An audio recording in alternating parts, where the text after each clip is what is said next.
This is Biker Dad, brought to you by Biker Justice USA and the National Academy of Motorcycle Injury Lawyers.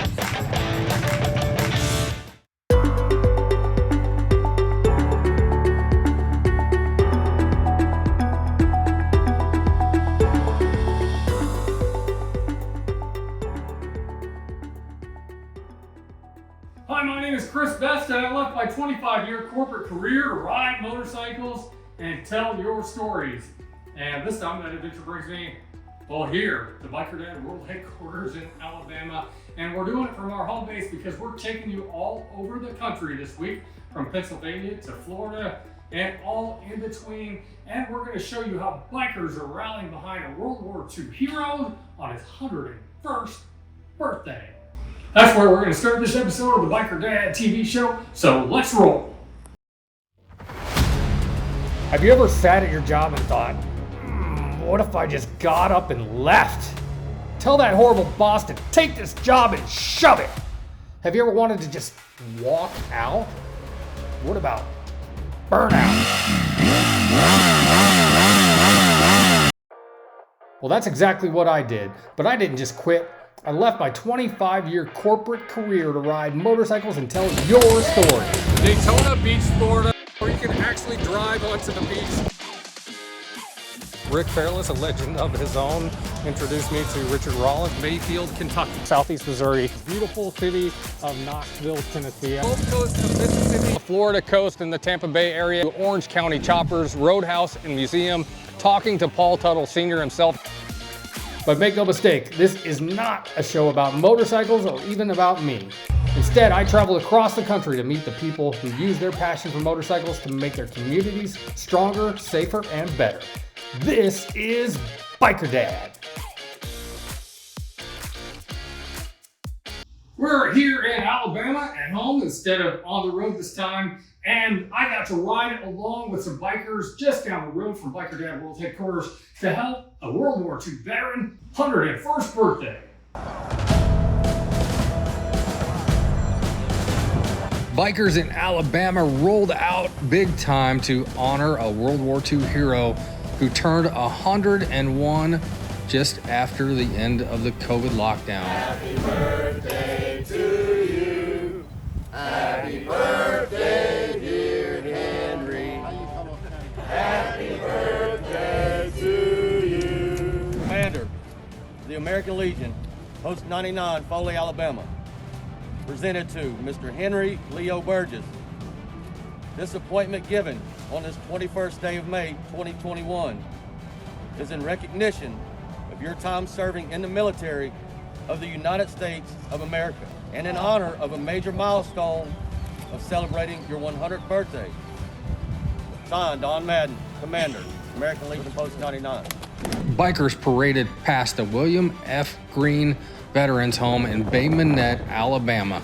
Veterans had been locked inside for years during COVID, and finally they're being allowed more close visitors. I walked on the railroad with you on the She was German 25. back in the 70s. Wayne King. He knows you. Yeah, it's been a while. Mr. King, he remembers you very well. Was a member of Post 76 for years and years and years. Henry, salute you, buddy. You're looking good. Thank you, everyone. Thank you. Y'all drive safe. Henry Burgess and his family were honored to have the bikers roll out for them, but the bikers were the ones who felt the most honored. To the flag of the United States of America and to the republic for which it stands, one nation, under God, indivisible, with liberty and justice for all. Birthday, dear Henry. Happy birthday to you.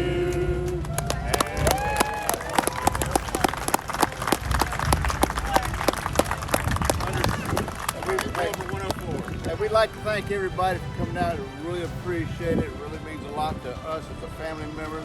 It means really a lot to our father. Like I say, he celebrates his 100th birthday today. We invite y'all back for his 200th birthday. All right. He's going to be around for a long time. We appreciate everything y'all done for him. You've made this a very special day in our family lives. And we thank all y'all, and we thank you for your service you've provided to this country. Henry Burgess, one of the last living of the greatest generation. And I'm happy to report that that World War II hero recently celebrated his 102nd birthday.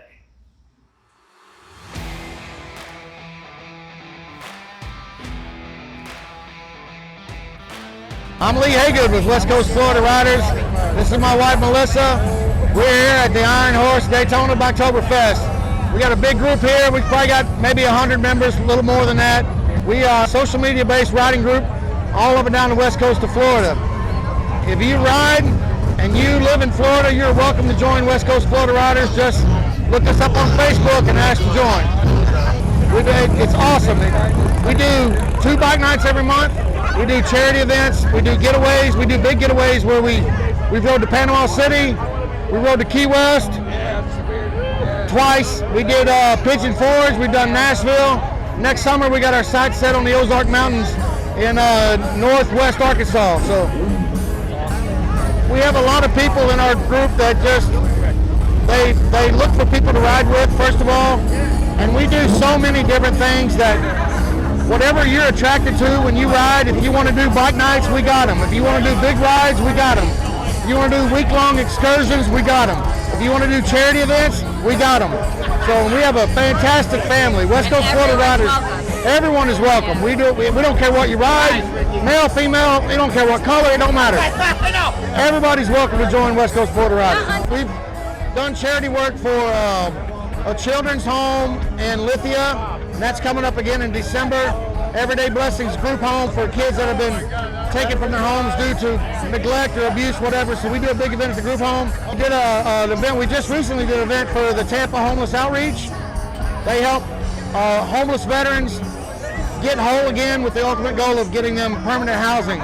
We've done senior citizens in Sarasota, a group there. We've done a benefit for It's a home that takes in foster kids when they age out of foster homes. They got no place to go and they're on the verge of being homeless. We did an event for them, so we love raising money for the people that are in need. We are blessed to be part of this community, and we like to give back like we prospered. So there ain't no party like a West Coast party.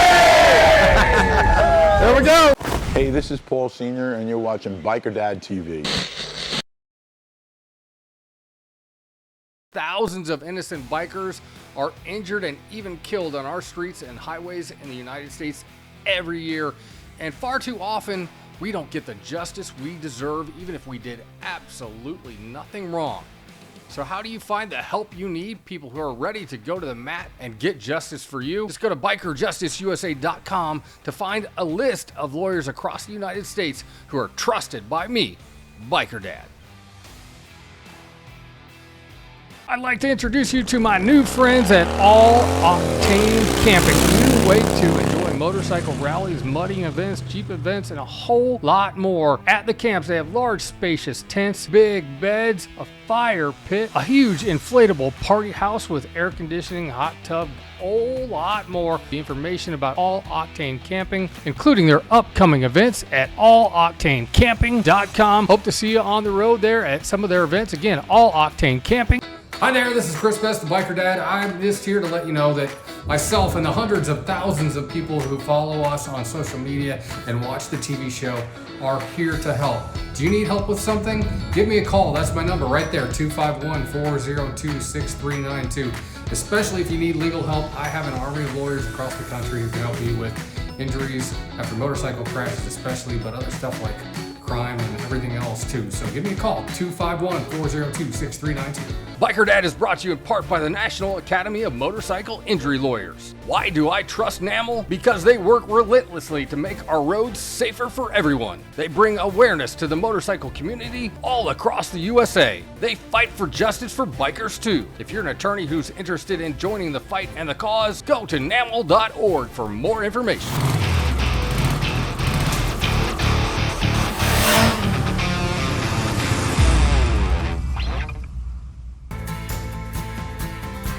Our Back on Two stories are brought to you by Biker Justice USA and the National Academy of Motorcycle Injury Lawyers.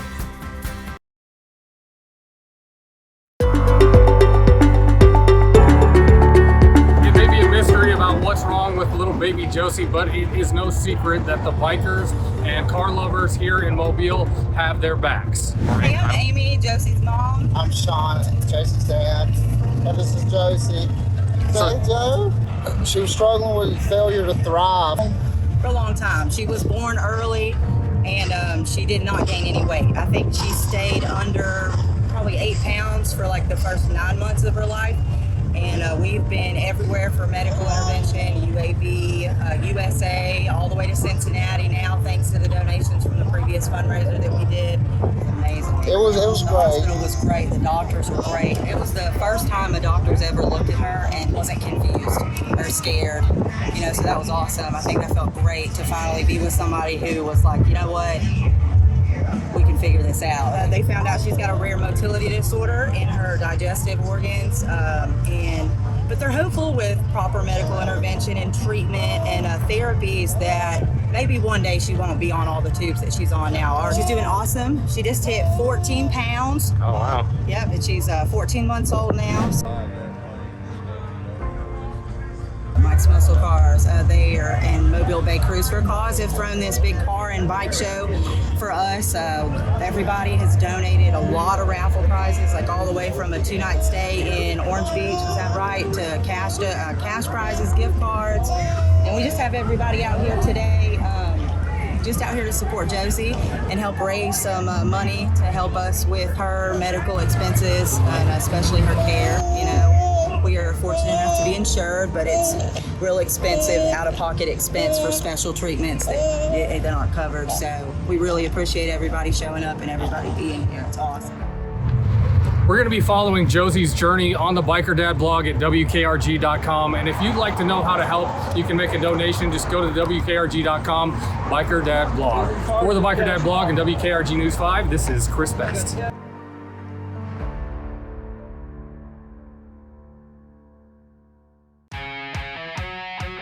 This is Biker Dad, brought to you by the National Academy of Motorcycle Injury Lawyers.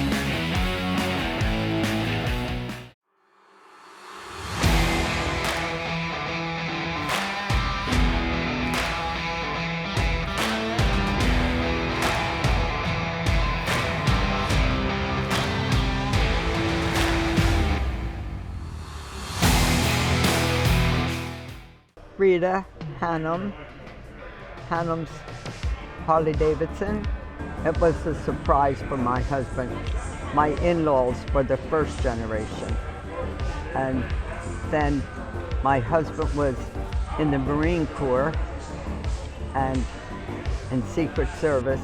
Then when he got out, we were second generation in the business. How long have you all been in business? 67 years. The Harley Davidson people that I knew, I couldn't even explain them. They were fabulous. We toured the world with them. We went all over the world. We were in Italy, Hawaii, name it, we'd been there with them. You had to win though. You had to work hard to get there. We were invited by Harley Davidson at that time to go to Milan. They had a factory there. So we went over and they insisted that we take a motorcycle and tour some of the countries, and we did. We toured Switzerland, Austria, and Germany, and we had such a wonderful time. I was 33, my husband was 36, and we had such a wonderful time on that motorcycle. We would be so anxious to go on every trip, to go to wherever, Aruba, name it. Wherever we would go, wherever we would win the trip to go. But in today's world, last 15 years, I lost interest because things changed. There were no more lobster tails and shrimps and great big swimming pools and the hotels and all that we had. It has changed. My husband passed away. He was in the business for 55. But my husband will never be gone. I have a son that is his double. My husband passed away. We had 2 stores. Now today we have 6 plus another one. My husband will never be gone. My son has taken his place. We just had in one of our stores in Rahway, New Jersey, for Christmas, my son and I went. We had 700 bikers meet us to support us. And my son led the 700 on his motorcycle. And I went in a truck. A person that just passed away the last 3 years ago worked for us for 55 years. And I would say to him, "What are you doing here? What are you doing here with us for 55 years? How do you put up with us?" He'd say, "I want to die here, Rita. I want to die here." I pity the fool that don't watch Biker Dad TV. Urgh.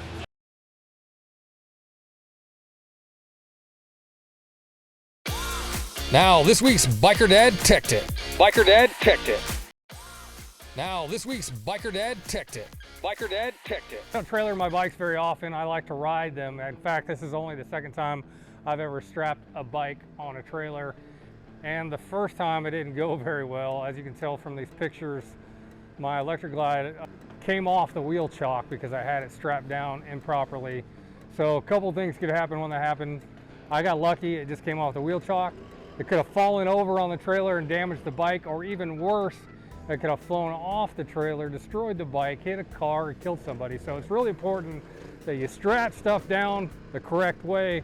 So I got with Harley-Davidson Master Tech Neil to show me how to do it the right way this time.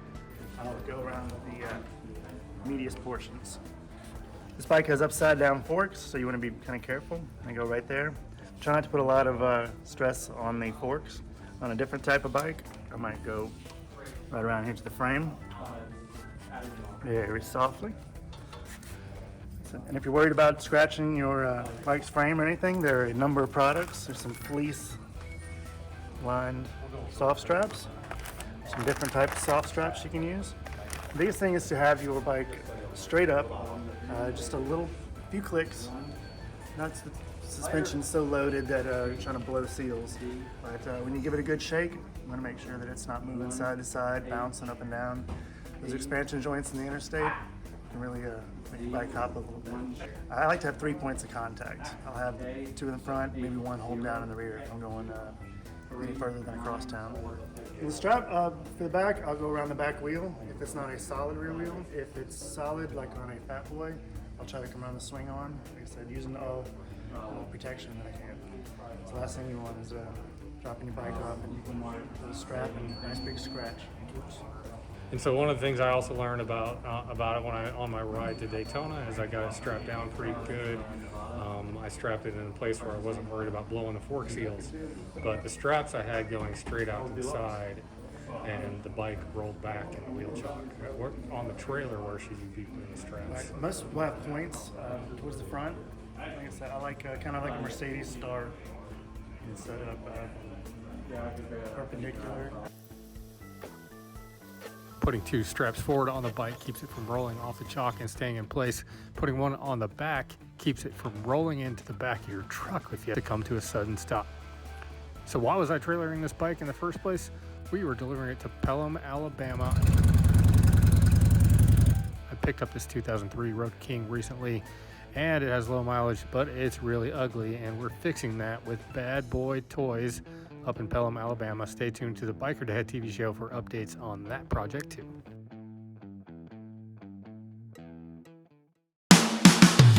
Now, a Biker Dad road trip.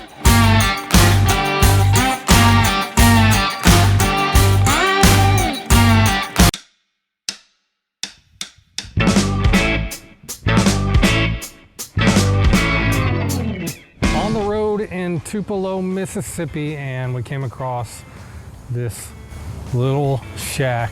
It's barely the size of a shed you'd keep your lawnmower in the backyard. It's the birthplace of one of the coolest, most famous motorcycle enthusiasts who's ever lived, Elvis Aaron Presley. This tiny house his dad built with his own hands. Let's go inside and check it out. Well, this is the 300 square foot house that Vernon Presley borrowed $180 from his employer to build.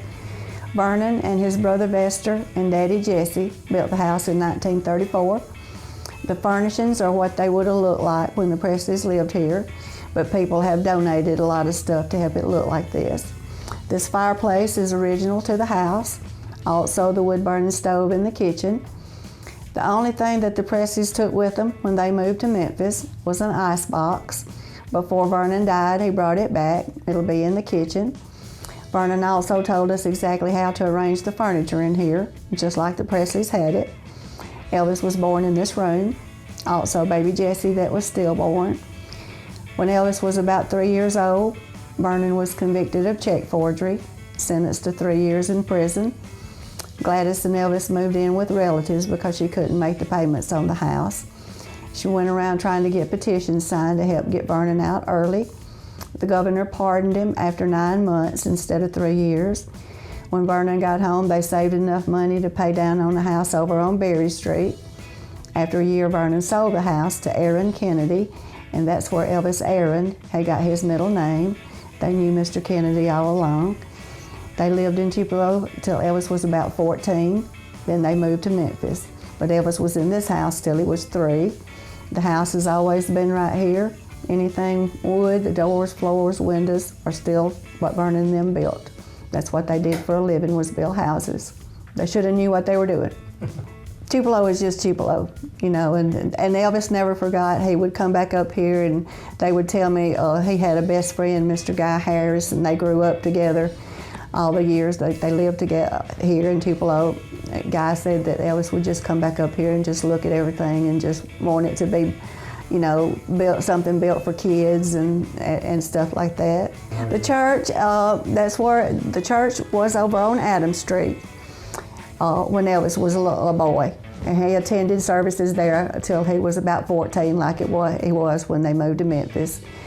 Brother Frank Smith is the one that taught him how to play the guitar. He was the pastor of the Assembly of God Church. Well, can you show us that? There's only 2 rooms, right? That's it. That fireplace, the stove and the bricks, and then that's the ice box. That was the Presleys over there. And everything in here Vernon approved.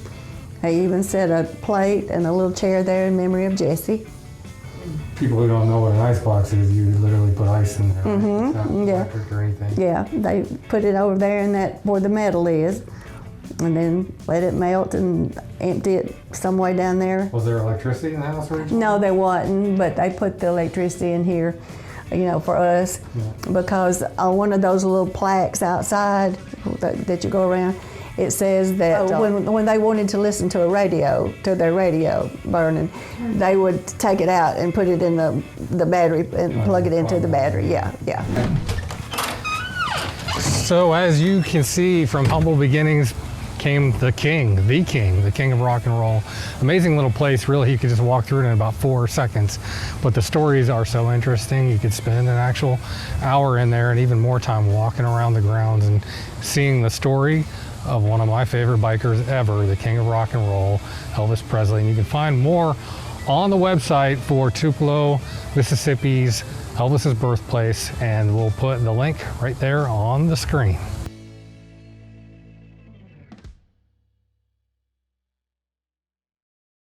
Hey, Adam Sandoval here, touring across America, and you are watching Biker Dad TV.